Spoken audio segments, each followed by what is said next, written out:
with the political parties and the relationships they have with each other.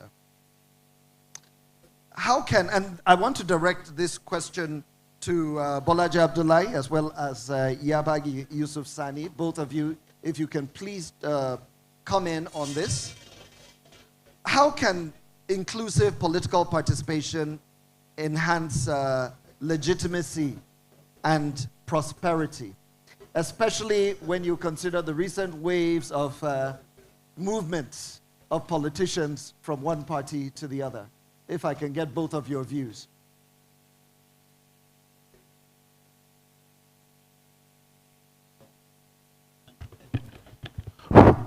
Thank you very much.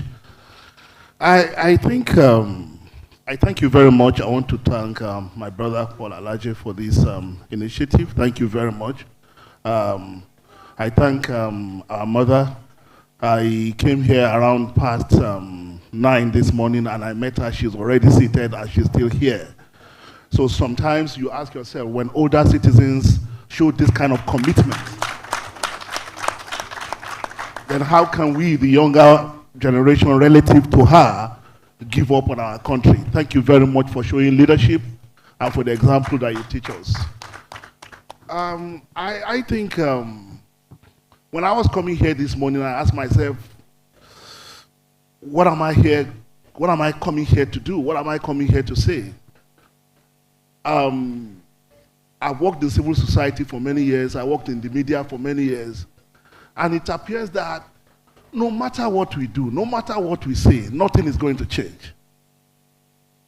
And believe you me, majority of Nigerian youth today don't believe any single word that come out of the mouth of a politician. In 2015, and I'm speaking frankly in respect of my experiences. I started my job speaking for the opposition party. Please feel free to pick up the microphone. Yes, so in 2014, 2015, the APC came with a message of change. It had almost a hypnotic effect on the entire country. Everybody believed that Nigeria was on the cusp of a major transformation. People were paying money to be part of it. People were traveling from all over the world to be part of it. But 10 years after, here we are. Can anybody honestly say, regardless of, with due respect to my brother Buala, can anybody, any Nigerian, honestly say that the promise of change that was promoted in 2014, 2015 has been delivered? Honestly. The answer is no. And that is why you find younger people have become disillusioned. Those who can leave the country have left.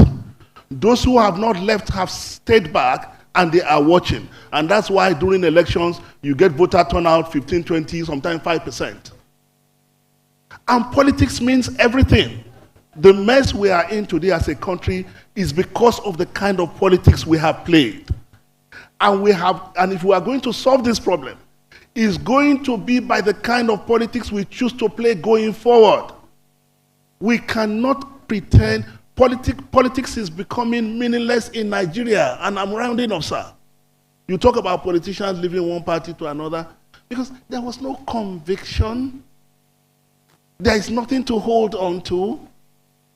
In the Second Republic, if you voted for UPN, you knew the least you would get was free education.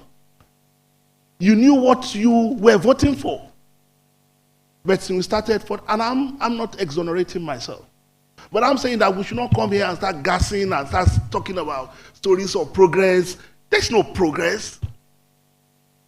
There's no progress. We need to be honest to ourselves. The reason we are here is to begin to ask ourselves, there is no progress. Therefore, what will be the pathway to progress? Because when you deny, I listened to the Minister of Health saying 75% of Nigerians are satisfied with primary health care delivery in Nigeria. Seriously? Do these people leave Abuja? Do they know what is happening in the villages? So I'm saying, what would you propose as alternatives? What would be the way to go? What the only alternative, and it's not the only alternative, to my mind, what I consider to be the alternative, I've said it, we need to fix our politics.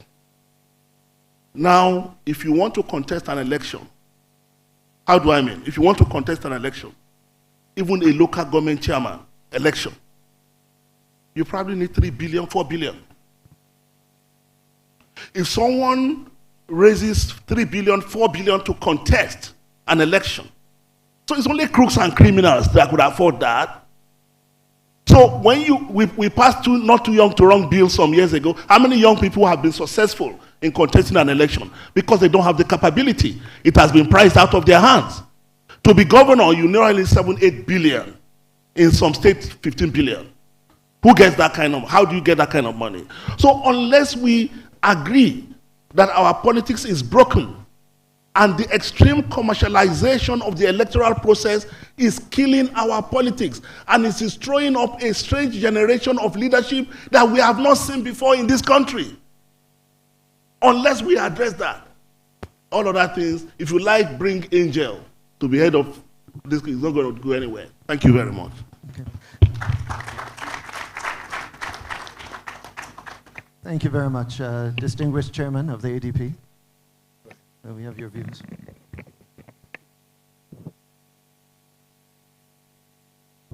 Okay.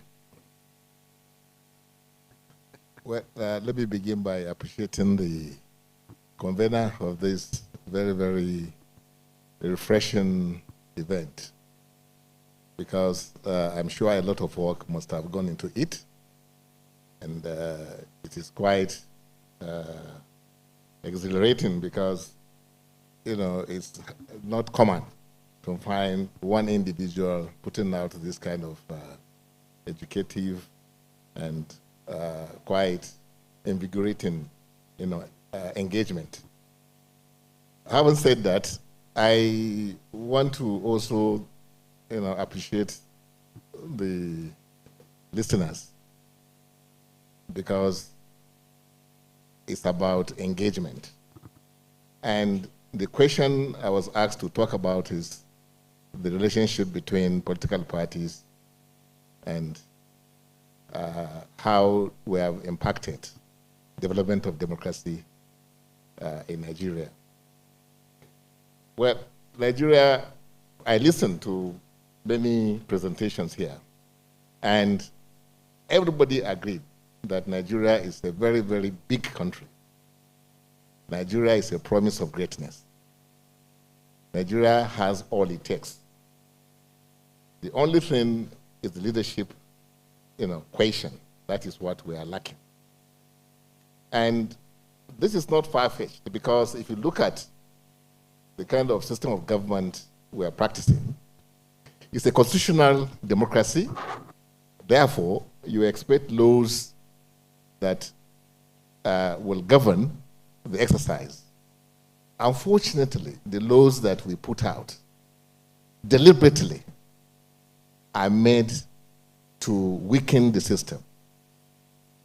Because, for instance, it's like if you are having a football match, and this football match, one side is the one that appoints all the officiating team, all of them. They are the ones that will decide whether your team has won or has committed any fault or something like that. They can decide to look the other way or what have you. So this is the kind of situation we have in this country today. A situation where you have the umpire. I'm talking about INEC now. Everybody in the INEC today, from the chairman to the man in the state, is appointed by one single individual who is a participant in the exercise. He's a candidate. He is the one that appoints even the leading agencies like security agencies, police, and what have you. He controls the pulse, you know, of the nation, and he dishes out the way he likes. everybody has been cowed. Nobody can say anything. You talk too much, they deal with you one way or the other. So I don't know. Democracy, is it really democracy we are practicing in Nigeria? I mean, it's a question we should ask ourselves. And this is why you find that some of us who are in the opposition were there because of the force of conviction that we must contribute and make this better, make this place a model, for the rest of Africa and the world, if you like. Because Nigeria has what it takes. But the citizens, we must ask ourselves that question. Are we practicing democracy? But do you feel that opposition parties have played sufficient enough role? Well, because very often what we tend to hear are just lots of criticism without an offering of an alternative path. For instance, the removal of fuel subsidy was mentioned once before, and most people agree that the subsidy needed to be removed. But we've hardly heard a different roadmap from the opposition political parties as to how they would have gone about it or what would have been the right thing to do. No. You were not listening. Peter Obi, who spoke some few minutes ago, myself, as I speak here, I was also a presidential candidate. We have our own model of how to take the most important welfare that was left for the citizens of this country, because fuel, it affects every other thing in this economy, especially the economy of a country like Nigeria.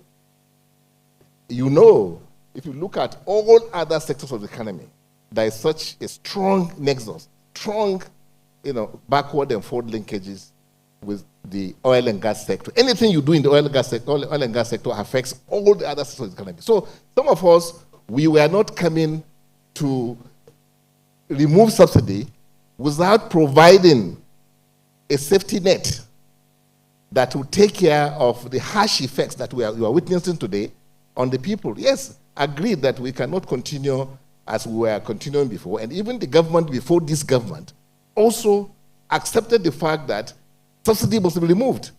But it wasn't expected that somebody, from the first minute you are taking over the government, you announce such a far-reaching economic policy without putting in place how the citizens will be protected. What he did, which today is playing out, is that you kill the way for some set of thieves.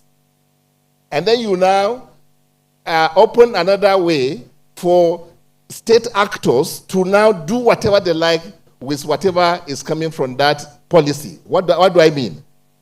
State governors today are getting trillions of naira, but I cannot see anything on ground. If I go to my state, look at the insecurity, the manner at which people are being killed. As we speak today, people are being killed. Okay, so what are the safety nets that your party would have? The safety nets is this. For instance, when you want to remove subsidy, the question you ask yourself first is that, is there even subsidy? And if there is subsidy, who is benefiting from this subsidy? The fact of the matter is that the subsidy you are talking about, believe you me, if you take a study of the oil and gas sector itself, the billions of dollars we are losing in the upstream, believe you me, what we lose in one day is more than maybe a quarter or 1 year of what you are talking about in the subsidy. What has Mr. President done to the upstream sector, where today you don't know how much crude oil you are selling, you don't know how much you are producing? Mm-hmm. But I would like to hear. So the issue is that the plan, your own plan, the safety nets. The safety nets. Yes, we are well aware of the problems. Yes, I would just like to hear, because I think the public would like to hear if there's a better alternative. Oh yeah, there's a better alternative. That would make them more attractive. There's a better alternative. Okay. The better alternative, the better alternative is that before you do a whole-scale removal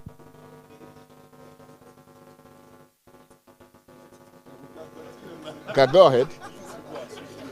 Huh?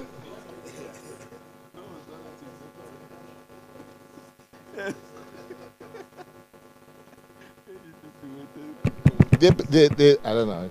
Anyway, the light will come. Well, we can continue. They can hear. I think we can continue. Okay.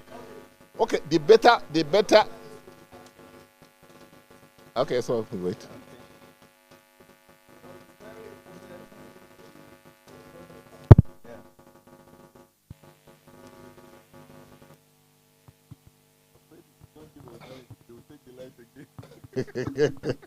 No, Okay, we're back. Hello? Please Okay. continue, sir. Yeah. So the better alternative is not to do this flip-flop policy. You know, where recently we had about 15% levy, you know, on import of fuel that already you've taken the subsidy completely out of it. You are now again putting a lot of pressure. Only for we to again hear suddenly that no, it's been reversed. So the alternative that we have is that you are supposed to identify sectors that are performing productive activities in the economy, such as transportation sectors. The transportation sector could be given some kind of rebate. It is done in other countries. If you truly and sincerely want to ensure that what you are taking from the subsidy is plowed back directly to address the areas that will affect the citizens immediately, and the immediate effect is transportation costs, like you know yourself. That is where it's inflation, you know, gets its effect, you know, in the transportation sector.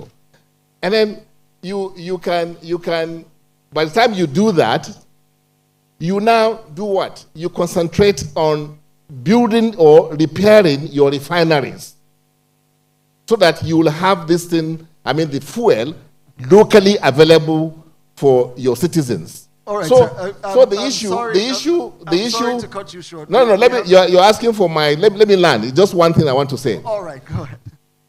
You see, Mr. President himself, when he announced, he says, few people were taking advantage of citizens. And these people, how can you allow NMPC, the people in NMPC, to remain for almost 1.5 years without touching them? And we know that these are the culprits as far as fuel subsidy swindle is concerned. So what happened? Why were they left? We will not leave them. I would not leave them, because I know that it is more of a structural problem than the pricing system. It's not the pricing. The subsidy we're talking about is not so much about pricing. It's so much about the structural aspect of the organization that is manning that aspect of the economy. All right. So we would have addressed those areas before we now come to the citizens to load that harsh policy on the citizens of the country. Thank you very much for that response. I would like to come back to NLB to get this very critical question. How can partnership with civil society and private sector reinforce governance reforms? And in the light of that, if you want to chip in a little bit on policies and why Nigeria has struggled with implementation, you can go ahead with that as well. Thank you very much.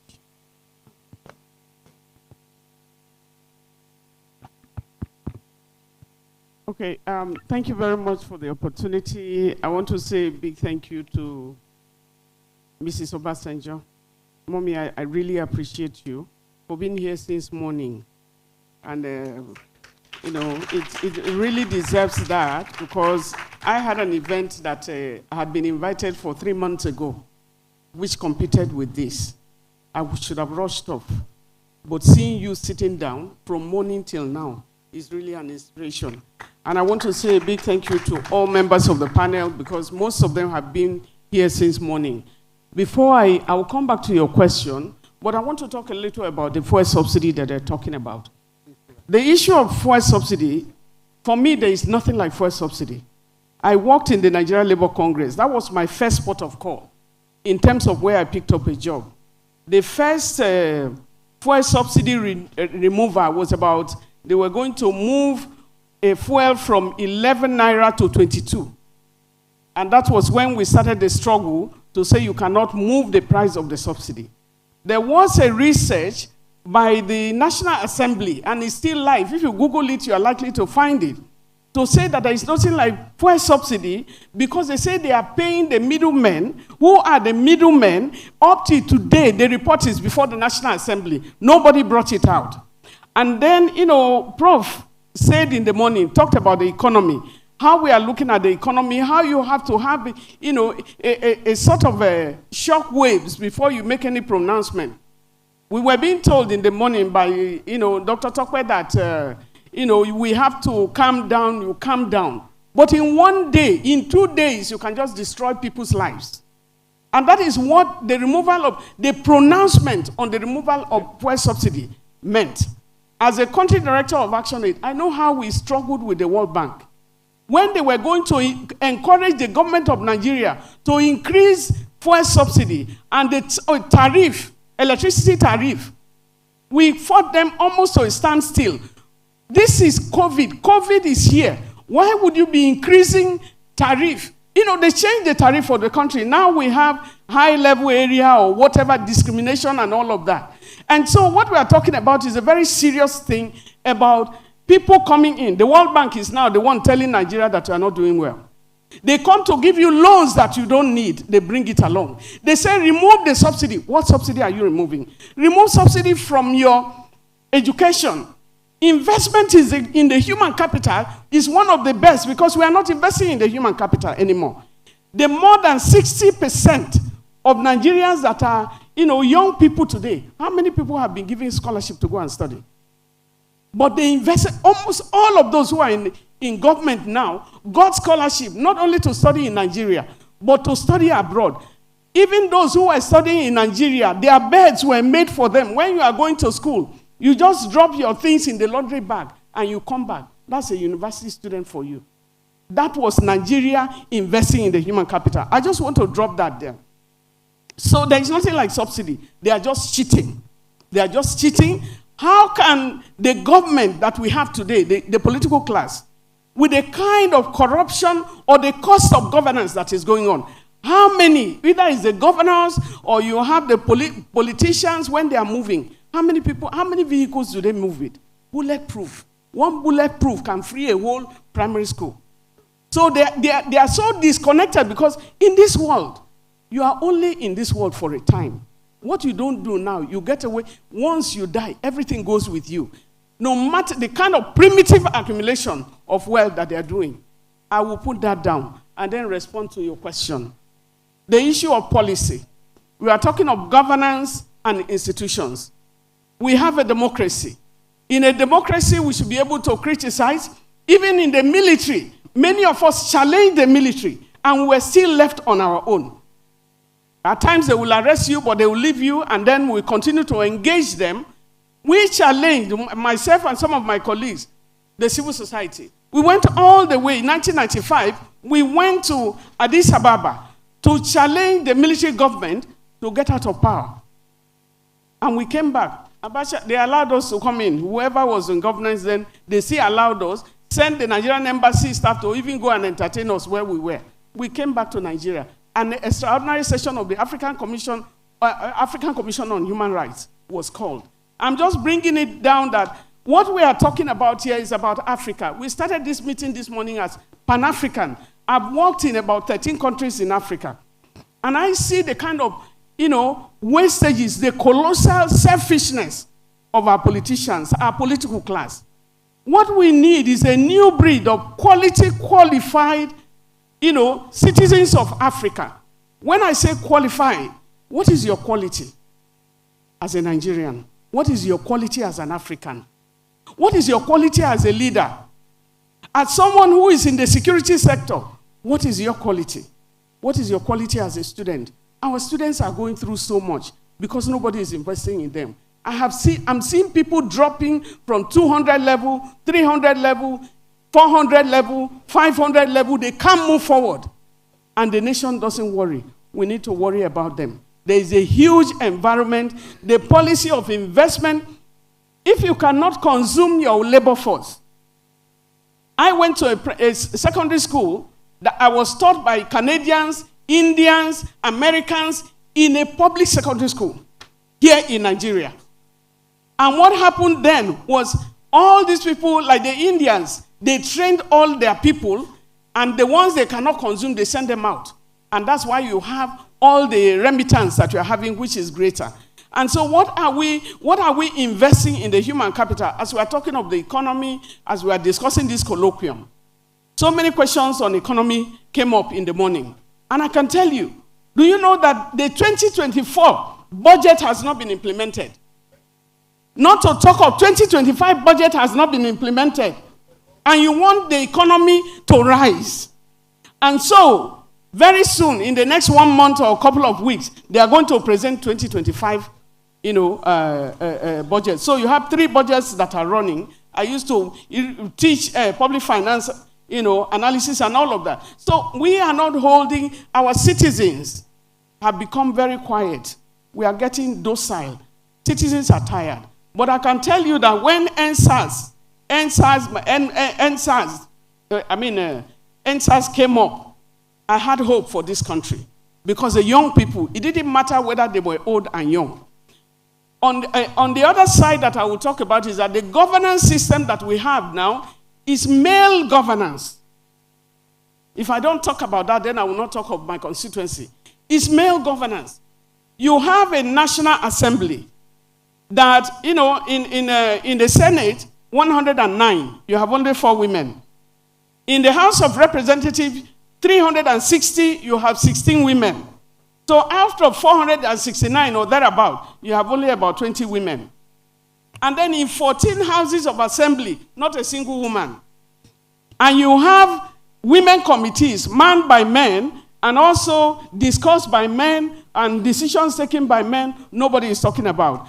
When they talked about maternal mortality in the morning, I think the government person was saying everything is coming down. It's not coming down. Nigeria is about the last 5 in the world. In terms of maternal mortality and child mortality, any woman who is expecting in Nigeria is on the maternity death road.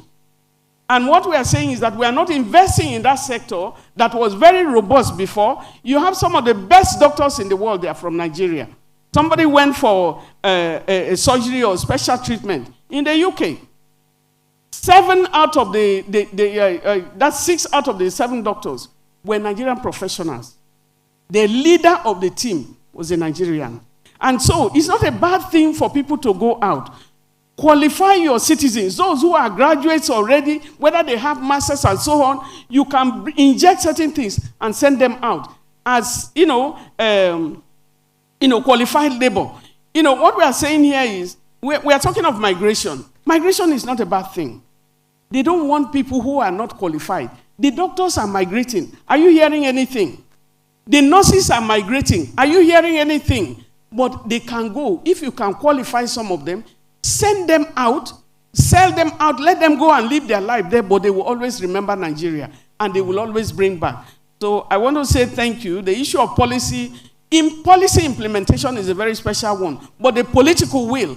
We have 35% affirmative action, which we even, from Beijing, that we even won in the court. Even after winning in the court, the Attorney General went to challenge it. Though it's still standing as a law here. We have not challenged that. So in appointive positions, this is not the time of Margaret Ekpo, Fumila Ransom Kuti, and Gambo Sawaba. When you had so many women, these women with Standard 6, they went around the world, they went to fight for Nigerian independence. We now have millions of professors who are women. These are your daughters, your sisters. They are not in government. And so we need to inject that inclusivity. And also remember persons with disability, because the kind of infrastructures that we have is not including them. All right, thank you very much. I could go on listening for a long time, but due to time constraints, we have our QR code. Can we have the QR codes up? So we can get some of the questions that have been sent in.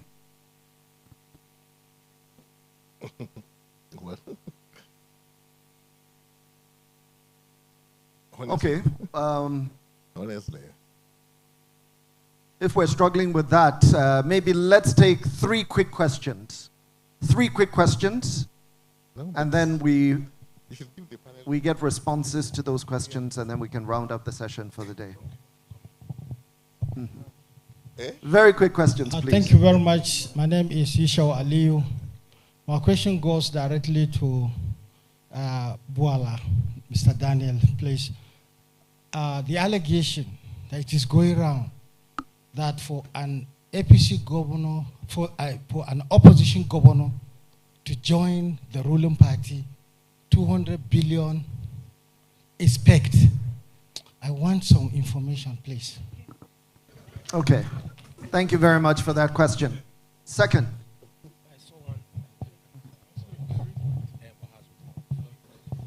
Okay, good afternoon, sirs and ma'ams. My name is Adebayo Janet. I'm a nurse by profession, but I'm an entrepreneur. I want to ask, how can our governments improve in their monitoring, of maybe the program they roll out? I'd wanted to ask this question earlier. Bank of Industry, early this year, said they want to give out loan to entrepreneurs. They roll out their requirements and everybody puts in for it. But at the point of maybe executing, by crediting people, they say they put it on hold. And for me, as an entrepreneur, I'm actively practicing my profession and I'm doing well on it. But I went for my specialty in Ilorin and I saw SS cassava. And my father has a company that produces gari. And I said, no, I will not allow it to waste. And I started my factory in Ilorin, Idofia, to be precise. So this year, when they say they wanted to give a loan, I put in for it with the hope that this year that we have excess cassava, by the reason of good rains, I will be able to produce. But I was shocked. At the point of giving us the loan, they say they put it on hold. And up to now, it has not been released. And the dry season have come. The cassava will be difficult to, to uproot and the likes, and the production will be stalled. I've been producing, and it has never been enough. Who is monitoring for the government? Government is rolling out things, but are they monitoring how those implementation of those things are being carried out? Thank you. All right, monitoring and evaluation. Very good question. One more. Okay. Two more. Okay. Good evening, One everyone. more after this. Okay, my name is Chemere Victor. Okay, and my question is in regards of youth apathy in politics. When the speakers were speaking, they were talking about that the youth have not been participating in politics, and the truth is that whenever, during the 2023 election, there were influx of youths. We came out, literally me. I was in Enugu as of then. I took cars. Okay. So, okay. And my question is, why? What can the government do so that the youth can? Because the youth don't feel that they are involved, and even in this next election, we don't think that. Like I've asked a lot of, I'm a researcher. I've asked a lot of persons about the next election coming up. A lot of them don't want to participate again. They have all given up. What can government do? What can they do so that they can be able to we can get involved? Thank you very much. Last question. We would love to take more, but time does not permit. Good evening, everyone. Please make it quick. Okay. Why is defection to the ruling party look so lucrative to politicians as a platform to evade corruption and being charged? All right. I think thank you very much. The first question is kind of related to the fourth. So the question on the defection and the news or information that has been going around, perhaps rightly or wrongly, that governors are getting up to 200 billion naira if they defect. I'll direct to Dr. Boala, including the second question about monitoring and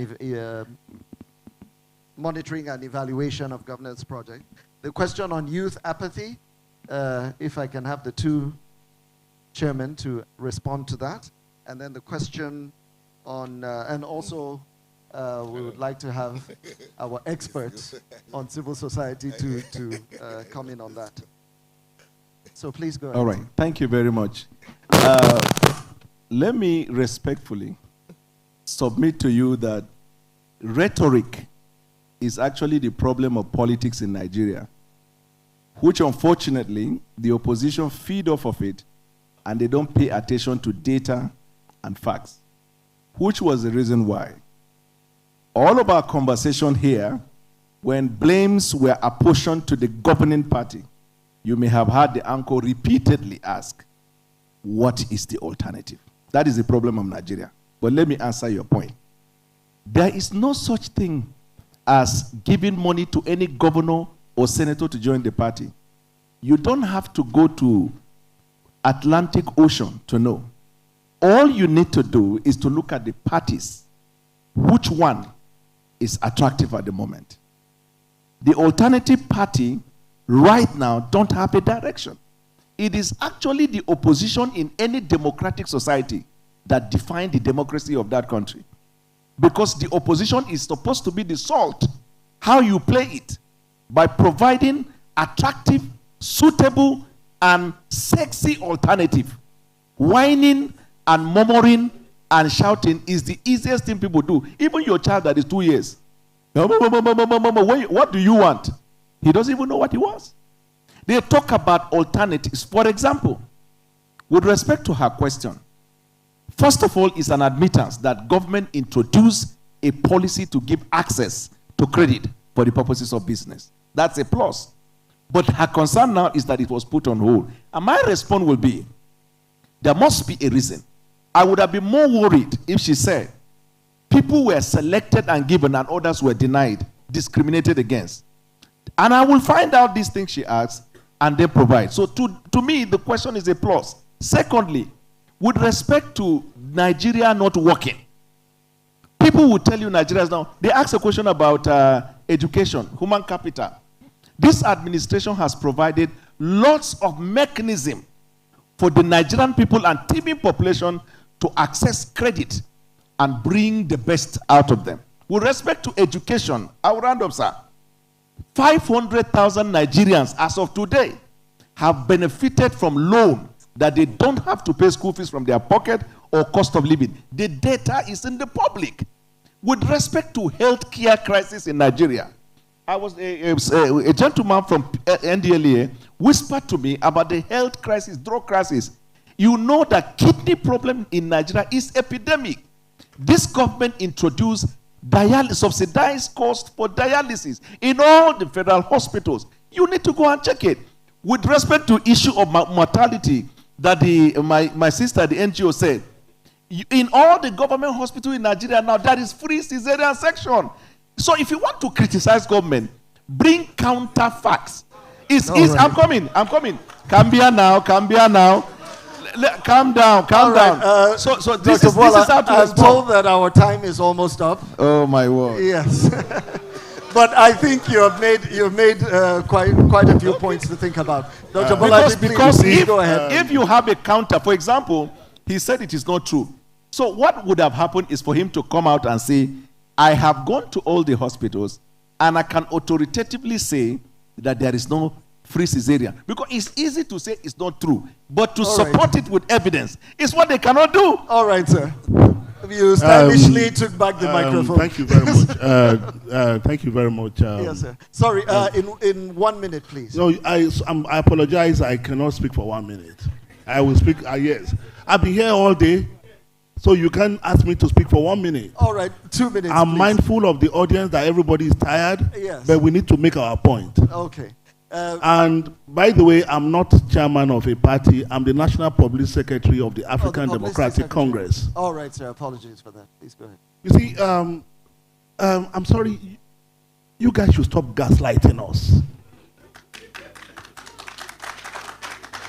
So what is this thing about? What alternative do they have? What evidence do they have? Do we need any evidence other than the evidence of our stomach? Do we need any evidence other than that today as we speak, doctors in Nigeria are on strike? So what evidence are we asking for? You see, this government is very good at one thing. They are very good at what they know how to do, collecting revenue. They are very good at it.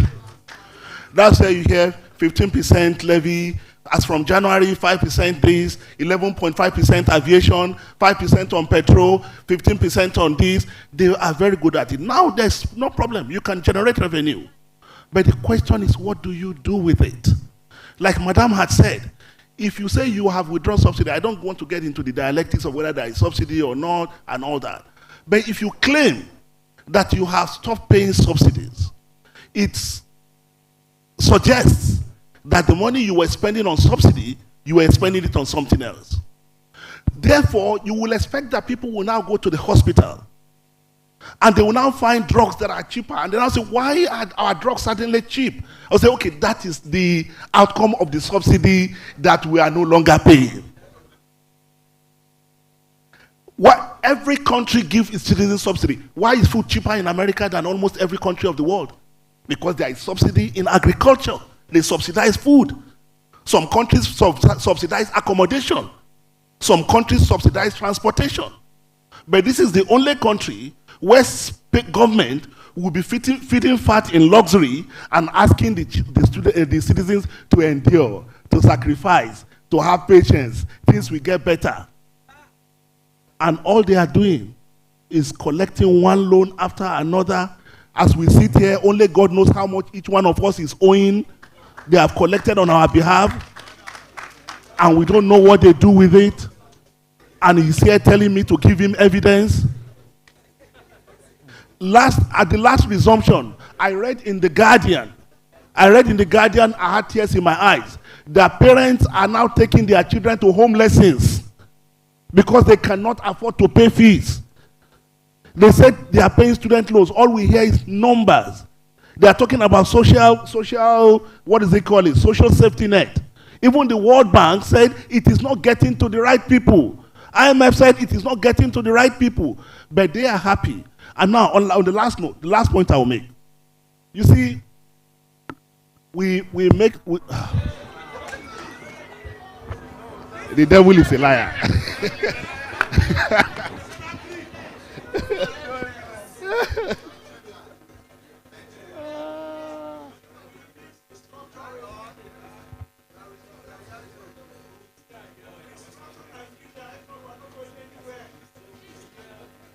No, it's not. Just showing this.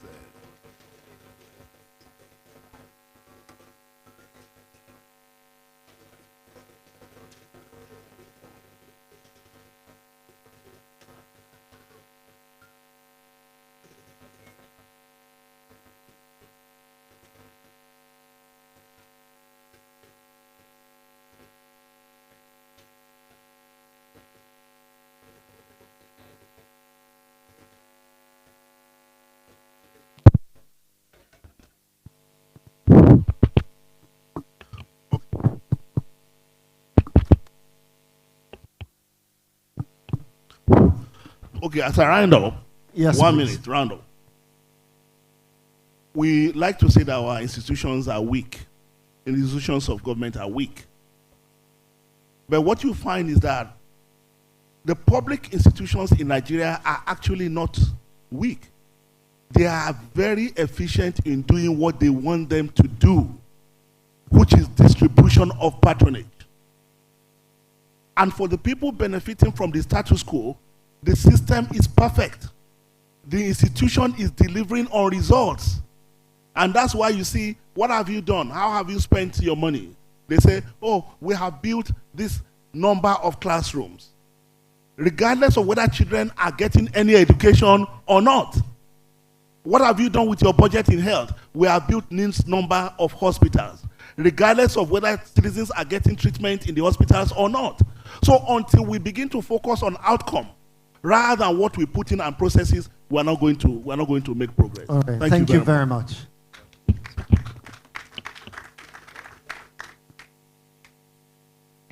Okay. Well, you know, you asked about why political parties or why governors or elected officials on other platforms are moving to the party in power. And I thought Daniel Boala was going to give an answer, but of course it's obvious. No, the answer is very clear to everybody. Is that this is a country where you may win the election, but you won't be declared as a winner. You go to court, they say go to court. You go to court, there will be no court for you. You know. So this is the issue, and like I have said, a sensible politician will want to win, especially if you are in power now. Next election, you want to lose that election. And you know already that the courts are not there for you. The INEC may not be there for you. In fact, they are not even there for you. It's not the police, not anybody. So you may be the governor. If you are not in the right camp, your votes may not be given to you. So this is why you find, although they're telling you because the policies of the government are working, we all know, everybody here is aware of the pains that Nigerians are going through, you know, as we speak here. This is about the worst, period for Nigerians in the history of this country. But all hope is not lost. Because Nigeria, like I said, is a promise of greatness. The fundamentals are very strong. All that we need to do is to ensure that we hold government to account. We hold government to account. The failure of the institutions is what is responsible for Trump saying that they're going to come and attack Nigeria on some charges that have no basis, really, not in the international law or any law at all.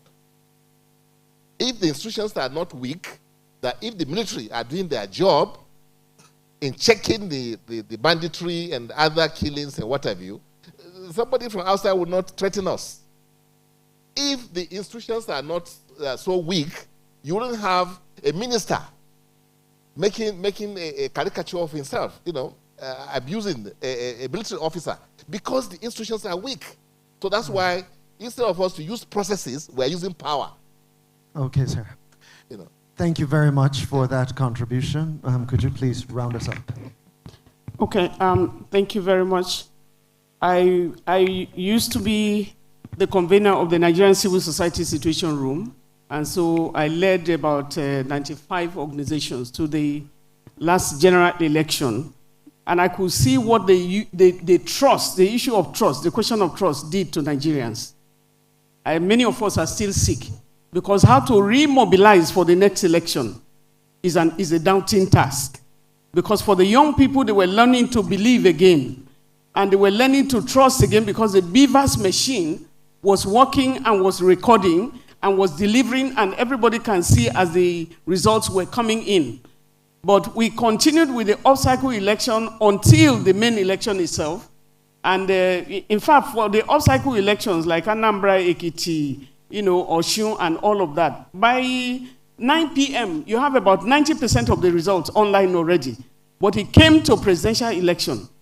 You uploaded the Senate, the National Assembly, and then for the presidential. What we are saying here, from the civil society, we are not the ones occupying the positions there. We even commend politicians for taking up the place. But it's heavily monetized. The environment is so corrupt. But I can tell you that much as so many people are corrupt in Nigeria, there are still some Nigerians there. There are some quality Nigerians here. We need to lift that quality of Nigerians, because many of us, some people have gone out. Some of us had the opportunity to have gone out, but I won't go anywhere. Nigeria is one of the best countries in the world, and so we must believe in it.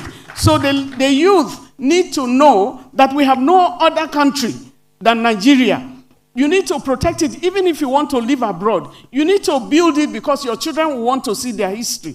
Because the black race, many of them want to even come to Nigeria to see what is going on. If we don't respect ourselves here, we are insulting the black race outside.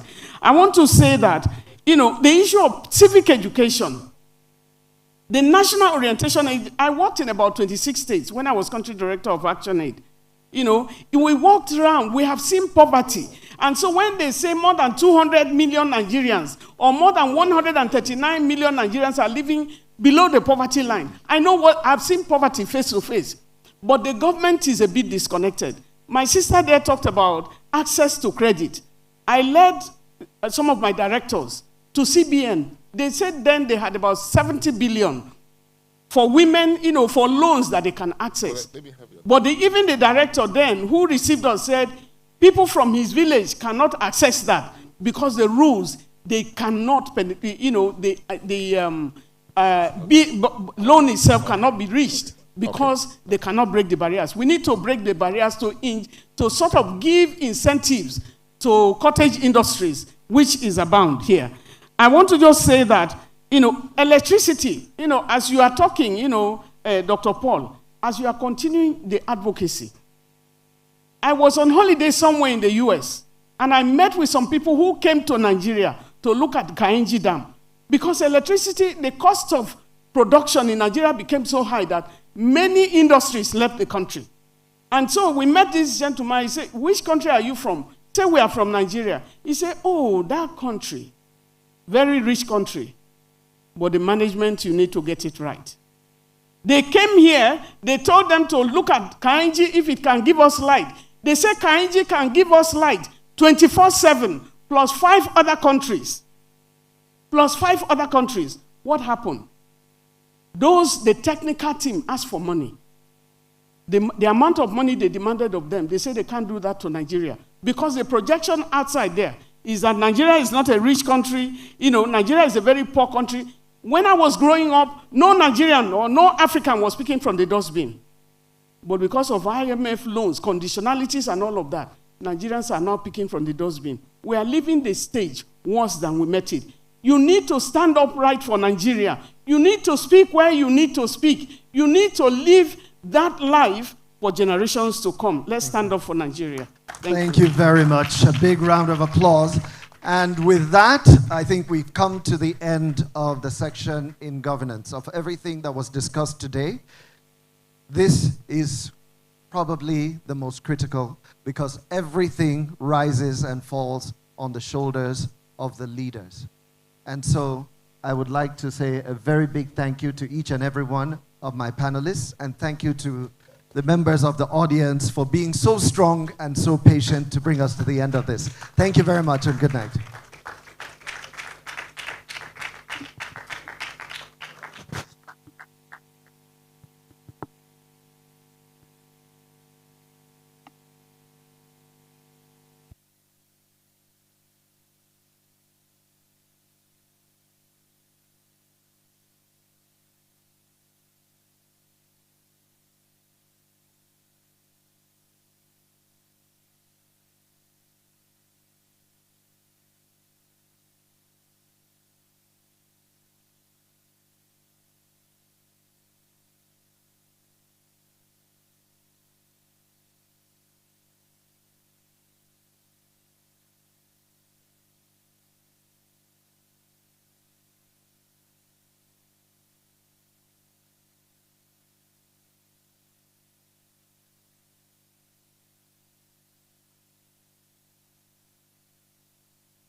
Good evening, ladies and gentlemen.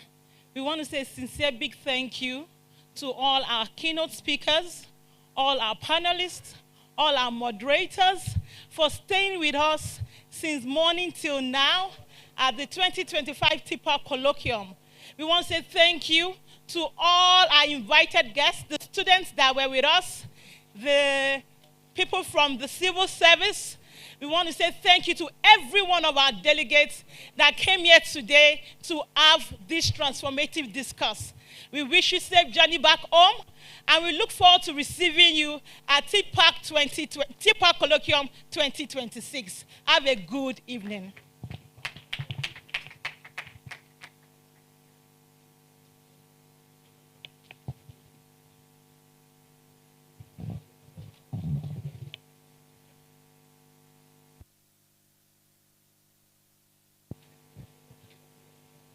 As we go out, we'll reach out to you. Please share on your social media platforms at TPAColloquium. Tag us. Tell us about your experience. You will get a feedback link after this event. Kindly give us your feedback and let the world resound at what happened here today at TPAColloquium. Thank you.